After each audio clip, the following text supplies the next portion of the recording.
In the early 1980s, New Jersey Transit's electrical fleet was pretty outdated, like old EMU cars, which were pretty old, and ex-Amtrak E60CHs and E60CPs that were not that reliable, but so they needed a new locomotive.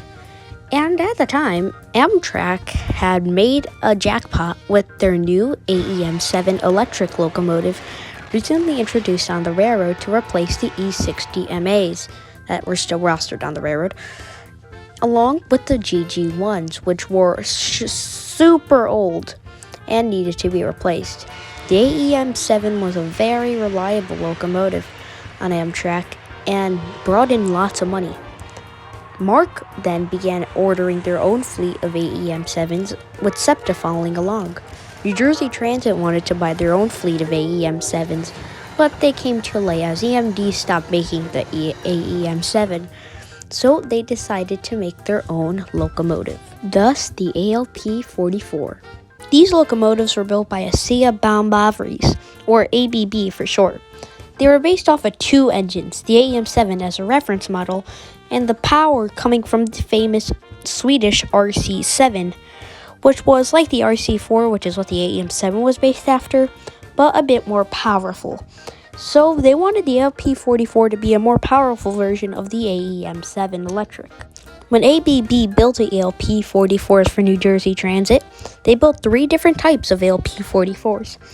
ALP-44Os, O standing for original, the stock ALP-44, which were numbers 4400 through 4414.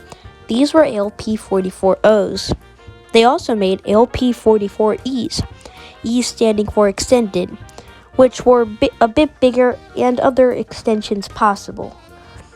They also built, which were numbers 4415 through 4419. These were ALP-44Es, and the final batch of ALP-44s were ALP-44Ms, M standing for microprocessor. And of course, that means they had a microprocessor. These were engines 4420 through 4431. Those are 33 units in total. All of New Jersey Transit's new ALP-44s were built from 1989 to 1997.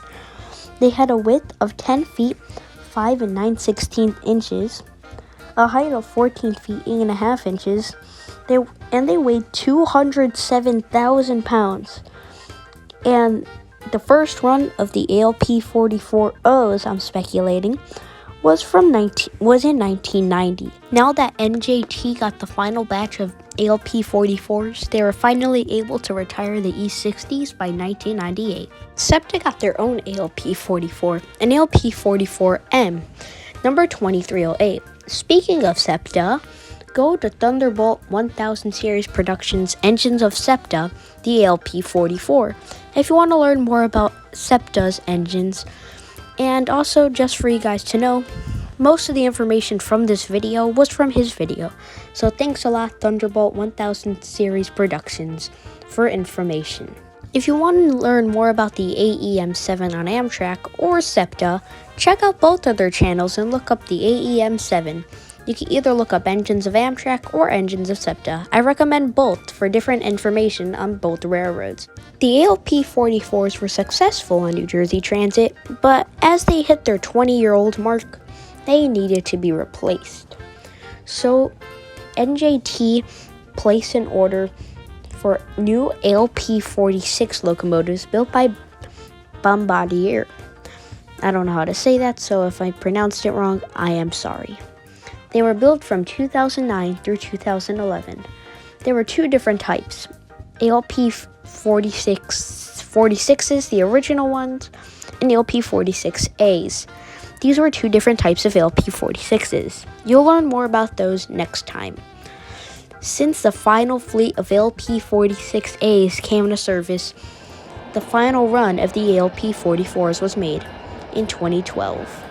SEPTA's unit was retired in 2018 alongside their AEM-7s. But all hope was not lost as NJT 4424 was bought by the United Railroad Historical Society of New Jersey, where that other E60 is as well. So that's pretty cool. Sadly, SEPTA's ALP-44M was scrapped, and yeah, that's too bad. There's only one bill for SEPTA, so yeah, that's too bad. And even more sad news. Many of New Jersey Transit's ALP-44s are abandoned in the middle of nowhere. And sadly, the engine that started it all, 4400, is there as well, graffitied and with parts missing.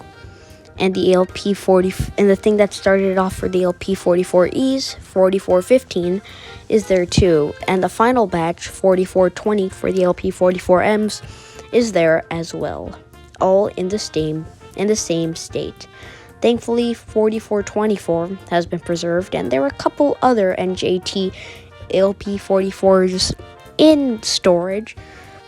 But next time we'll be talking about the ALP-46. And now it's shoutout time.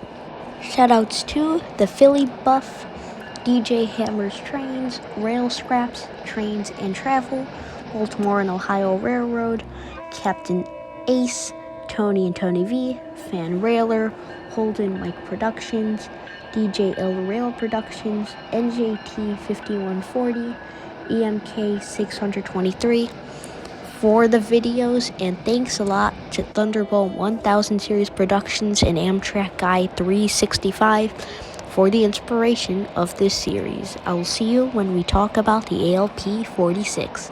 Bye!